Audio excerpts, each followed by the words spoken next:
Alors, petite actu sur Cardisiac, voiture électrique, encore un problème de poids. Même si les châssis sont désormais spécifiques au modèle électrique, ils ont des limites comme toute autre plateforme. Et avec plusieurs centaines de kilos de batterie dans le plancher, la marge pour la charge utile devient faible en comparaison d'un véhicule thermique. C'est un peu le comble de la voiture électrique. Plus elle est grande, plus elle est familiale et spacieuse, plus sa charge utile est faible.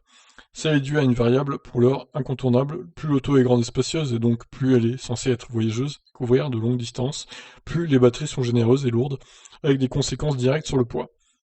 Aussi fou que ça puisse paraître, la charge utile d'une Nissan Leaf actuelle est supérieure à celle d'une Model S, 415 kg contre 404.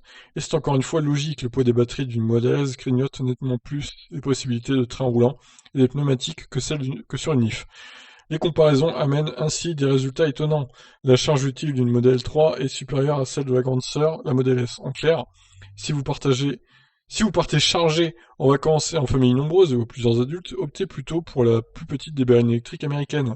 Les 404 kg d'une Model S peuvent être vite atteints à 5 adultes ou 4 adultes et des bagages plein de coffre. À segment équivalent, deux modèles électriques thermiques ne se valent pas. Si un Audi e-tron dispose de 595 kg de charge utile dans sa version 55, 360 chevaux, un Audi Q7 V6 373 affiche 740 kg de charge utile. Ce souci se pose encore plus pour les véhicules utilitaires.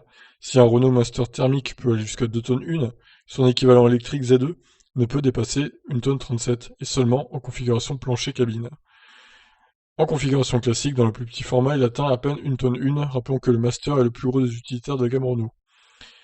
Le choix entre un Master Z2 de 50 000 euros, qui embarque quasiment la même charge qu'un Renault Kangoo classique à moins de 25 000 euros, le choix est vite fait. À moins d'avoir besoin absolument d'espace en mètres cubes, la présence des batteries castre complètement les capacités du Master. Ouais, c'est un bon exemple pour le coup, là. Bah oui, les batteries pèsent du poids, donc évidemment, la charge utile est diminuée. C'est un peu dommage, c'est sûr. Mais bon, que voulez-vous? Pour l'instant, les batteries sont assez lourdes. Et vu qu'il faut pas mal de batterie pour voyager loin, pour avoir une grande autonomie, bah effectivement, les voitures électriques pèsent lourd et ça diminue la charge utile, ça paraît logique. Bon, on espère hein, que les batteries diminueront en poids dans les prochaines années et bah du coup la charge utile comme ça pourra remonter. Je vous laisse réagir, qu'en pensez-vous? Ciao ciao.